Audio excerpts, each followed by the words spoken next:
नमस्कार, स्वागत है आपका। मैं हूं आपके साथ रोहित पुनेठा। इस वक्त की ब्रेकिंग न्यूज के साथ शुरुआत कर रहे हैं। बड़ी खबर यह है कि पाकिस्तान में झेलम नदी का जलस्तर लगातार बढ़ा है और इसके बाद से अचानक से झेलम नदी का जो बहाव है उसमें तेजी आ गई है।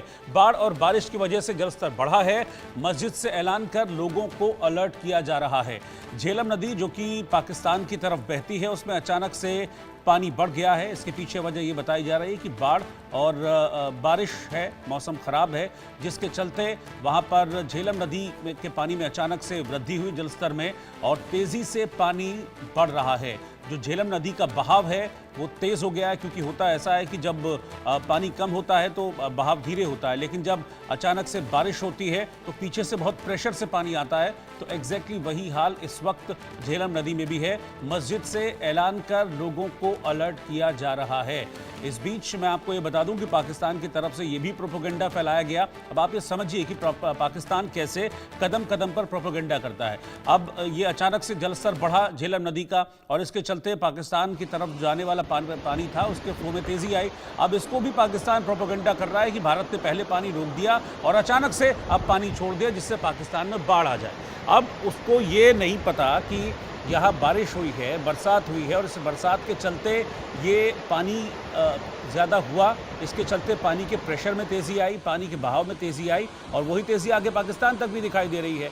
मेरे सहयोगी आशिक मीर हैं, इस वक्त झेलम के पास से मेरे साथ जुड़ रहे हैं। आशिक, बारिश हुई जिसके बाद ये झेलम का प्रवाह बढ़ा, लेकिन पाकिस्तान का प्रोपेगेंडा अलग चल रहा है, अपना अलग दुनिया में जी रहा है।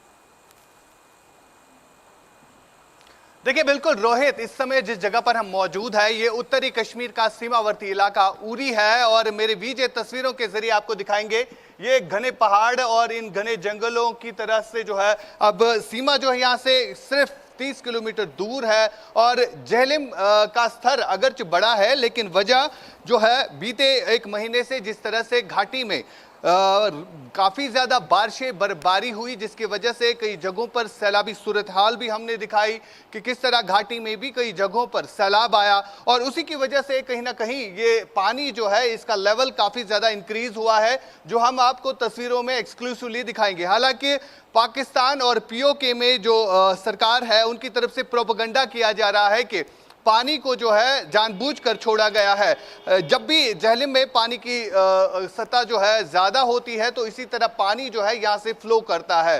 फिलहाल लगातार इन सीमावर्ती इलाकों में कहीं ना कहीं तनाव की सूरत हाल बनी हुई है। खासतौर पर अगर हम पीओके के इलाकों की बात करें, वहां पर आम नागरिकों को कहा जा रहा है कि आप यहाँ से जगहों को जो है खाली करें, क्योंकि लगातार जो तनाव की स्थिति बनी हुई है पाकिस्तानी सेना की तरफ से वहां पर लोगों से कहा जा रहा है कि आप जो बस्तियां है वहां पर जो लोग वहां पर रह रहे हैं उनको कहा जा रहा है कि आप इन जगहों को खाली करें। फिलहाल हम उत्तरी कश्मीर के एलओसी नॉर्थ कश्मीर आए हैं। यहां पर आपको तस्वीरों के जरिए दिखाएंगे कि किस तरह ये पहाड़ जो है सीमा से सटीक लगने वाले पहाड़ है और इन पहाड़ों पर भी कहीं ना कहीं सीमा सुरक्षा बलों के जवान जो है लगातार तैनात है, अलर्ट के मूड में है और पूरे जम्मू कश्मीर में इस समय जो अलर्ट घोषित किया गया है उसके चलते जो है अब सिक्योरिटी को जो है टाइट किया गया है। यहाँ पे आपको तस्वीरों के जरिए दिखेंगे कि बीएसएफ के जवान जो है जगह जगह पर, चाहे हाईवेज हो चाहे इन पहाड़ों की बात हो, तो यहाँ पर लगातार तैनात रहते हैं, सक्षम रहते हैं ताकि कोई भी आतंकी जो है यहाँ से ना निकले।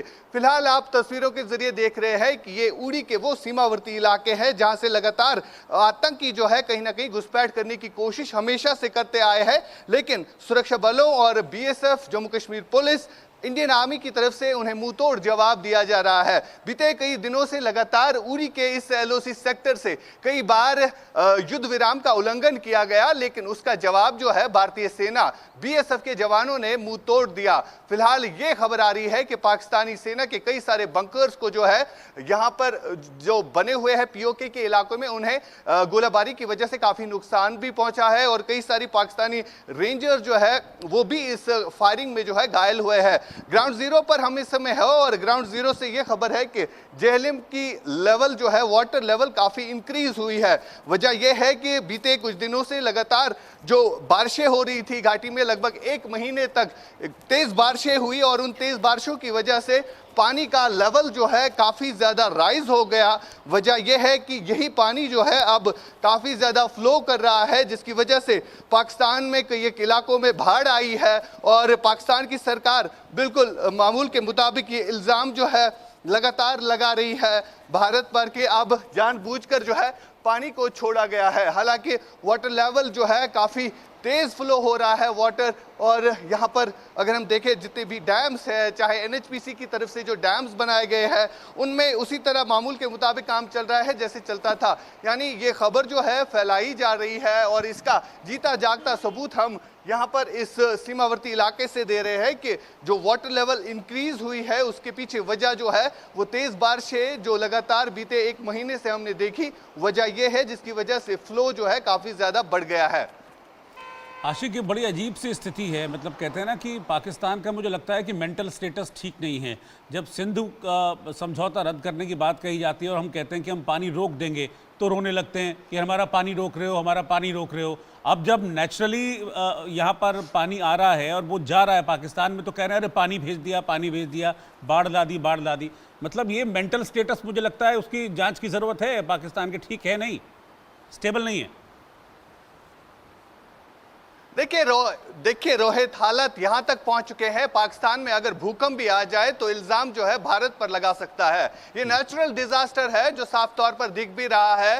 बारिशें घाटी में हुई लगातार, वो सब मॉनिटर भी हो रहा था कि किस तरह से जम्मू श्रीनगर राष्ट्रीय राजमार्ग जो है कई दिनों तक बंद रहा क्योंकि तेज बारिशें हो रही थी और यहाँ पर जितने भी हाईवेज है वो बाढ़ की वजह से प्रभावित हुए, जिसके कारण जो झेलम है इसका वाटर लेवल इंक्रीज हो गया। और आज भी नहीं बल्कि बीते कई हफ्तों से ये पानी जो है इसी तरह बह रहा है। बाढ़ अगर पाकिस्तान में आई है तो उसका इल्जाम जो है भारत पर लगा रहा है। ये नहीं है कि अगर भारत में आतंकवाद जो पाकिस्तान बढ़ा रहा है, पाकिस्तान के द्वारा जो भेजे गए आतंकी यहाँ पर आम लोगों को टारगेट बनाकर निशाना बनाते हैं, उसका इल्जाम भी अब पाकिस्तान अपने सर पे नहीं ले रहा है। स्थिति ये बन के आई है। फिलहाल पाकिस्तान की सरकार भी लड़खड़ा गई है। जी रोहित, शुक्रिया आशिक मेरे इस रिपोर्ट के लिए।